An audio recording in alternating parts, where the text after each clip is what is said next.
Assalamualaikum warahmatullahi wabarakatuh. Di sini saya akan menyampaikan materi pertemuan ke-14 akuntansi biaya, yaitu mengenai sistem perhitungan biaya untuk produk gabungan. Perkenalkan, nama saya Diah Ayu Putri Maharani, NIM 205211368, Prodi Manajemen Bisnis Syariah kelas 4C. Di sini saya akan membahas materi terkait dengan definisi akuntansi untuk produk sampingan dan akuntansi untuk produk utama. Langsung saja, yang pertama yaitu definisi produk gabungan adalah beberapa produk yang dihasilkan secara simultan atau bersamaan melalui salah satu atau serangkaian proses produksi, yang mana setiap produk yang dihasilkan akan mempunyai nilai yang sesuai dengan hasil pemrosesan. Selanjutnya yaitu biaya gabungan. Biaya gabungan adalah biaya-biaya yang timbul dari proses produksi secara simultan atas berbagai produk sampai dengan titik pemisah, yang mana pada titik ini setiap produk secara individual dapat diidentifikasi secara jelas. Pembahasan yang kedua yaitu terkait dengan akuntansi untuk produk sampingan. Yang pertama, metode tanpa alokasi biaya. Perlakuan atas hasil penjualan produk sampingan berdasarkan metode tanpa alokasi biaya antara lain: A. Penambah pendapatan non-operasional, B. Penambah pendapatan penjualan, C. Pengurang beban pokok penjualan, D. Pengurang biaya produksi. Metode tanpa alokasi biaya dibedakan menjadi metode penjualan pendapatan kotor dan metode penjualan pendapatan bersih. Berikut merupakan contoh metode penjualan pendapatan kotor. Total biaya produksi 20.000 unit sebesar 40 juta, penjualan produk utama 15.000 unit dikali Rp3.000 sebesar 45 juta, penjualan produk sampingan sebesar 3.500.000, beban administrasi pemasaran produk utama sebesar 4.250.000, sehingga persediaan akhir 5.000 unit dikali Rp2.000 setelah 10 juta.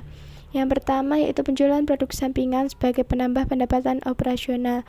Penjualan untuk produk utama dikurangi dengan beban pokok penjualan, yaitu biaya produksi, persediaan akhir, dan laba kotor. Kemudian dikurangi dengan beban operasional, yaitu beban administrasi dan pemasaran atau produk utama dan laba operasional. Kemudian ditambah dengan pendapatan atau beban non operasional, yaitu penjualan produk sampingan dan laba bersih. Selanjutnya, yang kedua itu penjualan produk sampingan sebagai penambah pendapatan penjualan. Untuk penjualan produk utama dan penjualan produk sampingan dikurangi dengan beban pokok penjualan, yaitu biaya produksi dan persediaan akhir, kemudian laba kotor, dan dikurangi dengan beban operasional, beban administrasi dan pemasaran, dan laba operasional. Kemudian yang ketiga itu penjualan produk sampingan sebagai pengurang beban pokok penjualan. Untuk penjualan produk utama dikurangi dengan beban pokok penjualan, yaitu biaya produksi, persediaan akhir, penjualan produk sampingan, beban pokok. Kemudian dikurangi dengan beban operasional, beban administrasi, dan pemasaran produk utama. Yang keempat adalah penjualan produk sampingan sebagai pengurang biaya produksi. Untuk penjualan produk utama dikurangi dengan beban pokok penjualan, yaitu biaya produksi, penjualan produk sampingan, biaya produksi, kemudian ditambah dengan persediaan akhir, beban pokok, dan ditambah dengan beban operasional. Kemudian selanjutnya adalah metode penjualan pendapatan bersih. Berikut adalah contoh metode penjualan pendapatan bersih. Total biaya produksi 40 juta, penjualan produk utama 45 juta, beban administrasi dan pemasaran 4.250, persediaan akhir 10 juta, hasil penjualan produk sampingan 4.750.000, beban administrasi dan pemasaran produk sampingan sebesar 700.000, biaya pemrosesan produk sampingan setelah dipisah sebesar 350.000. Selanjutnya adalah penjualan produk sampingan berdasarkan metode penjualan pendapatan kotor sebagai penambah pendapatan operasional, dengan penjualan produk utama dikurangi dengan beban pokok penjualan, dikurangi dengan beban operasional, kemudian ditambah dengan pendapatan atau beban non operasional. Selanjutnya adalah metode alokasi biaya. Yang pertama, metode biaya pengganti. Umumnya digunakan oleh perusahaan yang hasil produk hasil sampingannya digunakan sendiri sebagai bahan atau bahan penolong. Kedua itu metode harga pasar atau pembatalan biaya. Mendapat alokasi biaya gabungan pada saat titik pemisah dengan melakukan estimasi harga jual untuk produk sampingan terlebih dahulu.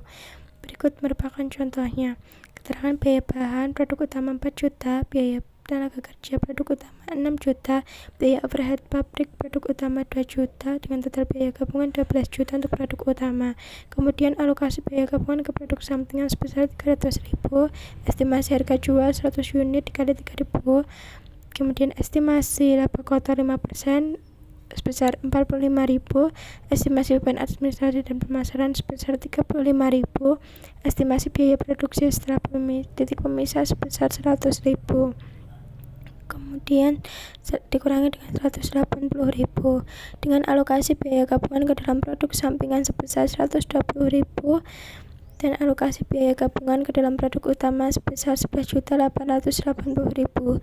Biaya produksi untuk memproses produk sampingan setelah titik pemisah 80.000 dengan total biaya produk sampingan sebesar 200.000, maka jumlah unit per unit produk sampingan yaitu 200.000 dibagi dengan 500 unit maka diperoleh Rp400. Biaya per unit dari produk utama 11.880.000 dibagi dengan 7.500 unit maka diperoleh Rp1.584. Selanjutnya masuk ke pembahasan ketiga yaitu akuntansi untuk produk utama. Berikut metode pengalokasian biaya gabungan untuk setiap jenis produk dari produk utama. Pertama, metode harga pasar dan harga jual pasar hipotetis. 2. Metode biaya rata-rata per unit. 3. Metode biaya rata-rata tertimbang. Dan 4. Metode unit kuantitatif. Yang pertama, metode harga pasar dan harga jual pasar hipotetis. A. Metode nilai pasar saat split off point. Berikut merupakan ilustrasi PT Kirasa Sukses sebagai perusahaan yang bergerak dalam bidang pengolahan daging sapi dengan 3 jenis produk utama antara lain bakso, sosis, hamburger, kemasan. Perusahaan mengeluarkan biaya gabungan untuk produksi sebesar 16 juta, harga jual per unit bakso sebesar Rp1.000, sosis sebesar Rp1.500, dan burger sebesar Rp1.750. Jumlah kemasan yang dihasilkan sebanyak 5.000 kemasan bakso, 7.000 kemasan sosis, dan 6.000 kemasan burger. Maka jumlah unit semuanya yaitu 18.500. Jumlah nilai penjualan sebesar Rp27.750.000. Kemudian diperoleh jumlah HPP sebesar 16 juta. Maka perhitungan presentasi laba kotor untuk setiap jenis produk utama. Untuk bakso sebesar Rp2.009.346, sosis sebesar Rp4.521.028, burger sebesar Rp4.319.626, maka diperoleh jumlah laba kotor dari semua jenis produk sebesar Rp10.750.000. Maka biaya gabungan 16 juta tadi, harga jual pasar produk bakso sebesar Rp3.040.000, produk sosis sebesar Rp6.720.000, dan produk burger sebesar Rp6.240.000. Metode alokasi yang kedua yaitu metode nilai jual hipotetis. Sebagai contoh, PT Selera Nusantara sebagai perusahaan pembuat bumbu dapur dalam kemasan botol mengeluarkan biaya gabungan dalam serangkaian proses produksinya sebesar Rp600.000 dengan penjelasan lebih rinci. Untuk bumbu kare harga jual per botol Rp500, jumlah botol yang dihasilkan 1.000, maka biaya tambahan Rp100.000. Bumbu rendang harga jual per botol Rp450 dengan jumlah botol 1.250 dan biaya tambahan Rp125.000. Kemudian bumbu gulai dengan harga jual per botol Rp600, jumlah botol yang dihasilkan 750 dan biaya tambahan sebesar Rp150.000. Maka solusi dengan menggunakan metode nilai jual hipotetis, jumlah produk sebesar Rp3.000, jumlah nilai penjualan sebesar Rp1.512.500, jumlah biaya tambahan sebesar Rp375.000, jumlah harga jual hipotetis Rp1.137.500. Maka alokasi biaya gabungan adalah Rp600.000. Adalah metode biaya rata-rata per unit. Berikut merupakan ilustrasi dari penggunaan metode biaya rata-rata per unit untuk PT Sukses Makmur sebagai perusahaan penggerjian kayu gelondongan menjadi kayu balok.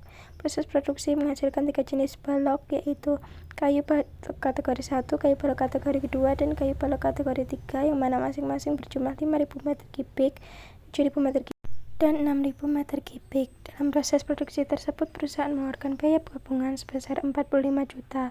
Maka penyelesaiannya yaitu biaya rata-rata per unit sama dengan total biaya gabungan dibagi dengan total unit yang diproduksi, sama dengan 45 juta dibagi dengan 5.000 kubik tambah 7.000 kubik ditambah 6.000 kubik, maka diperoleh 2.500 per meter kubik rupiah. Metode yang selanjutnya yaitu metode rata-rata tertimbang. Berikut merupakan ilustrasi penggunaan metode biaya rata-rata tertimbang sebagai perusahaan tambang mineral yang memproduksi berbagai jenis produk yang berbeda yaitu emas, perak, dan tembaga. Jumlah produk yang dihasilkan 3.000 ons dengan jumlah produk tertimbang dalam ons sebesar 8.000. Maka jumlah biaya alokasi biaya gabungan yaitu 50 juta. Metode yang berikutnya yaitu unit kuantitatif. Berikut melakukan ilustrasi penggunaan metode unit kuantitatif untuk PT Bumi Sukses Pertiwi sebagai perusahaan tambang minyak yang menghasilkan produk utama antara lain gasolin, bensin, kerosin, minyak pelumas, dan minyak bakar yang dihasilkan adalah 8.700, 1.400, 3.200, 900, dan 15.600 dengan total biaya yang dikeluarkan sebesar 25 juta. Maka alokasi biaya dengan metode unit kuantitatif yaitu jumlah produk per liter totalnya 100.000 berarti 100%, maka alokasi biaya gabungannya adalah 1 juta. Sekian pemaparan materi dari saya. Apabila ada salahnya, saya mohon maaf. Wabillahi taufiq walhidayah. Wassalamualaikum warahmatullahi wabarakatuh.